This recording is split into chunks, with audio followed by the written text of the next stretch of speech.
は背中のマッサージをしたいと思います。タッチを始める前にお子さんに触っていいかの確認をしてみましょう。マッサージしていい？OK なので、では背中の上に手のひらを置きます。そして優しく上から下に撫で下ろします。はい、これを3回ぐらい上から下に繰り返します。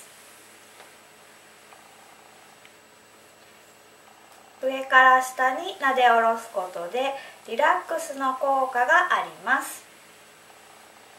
お子様が寝つきが悪い時などに寝る前に試してみてください。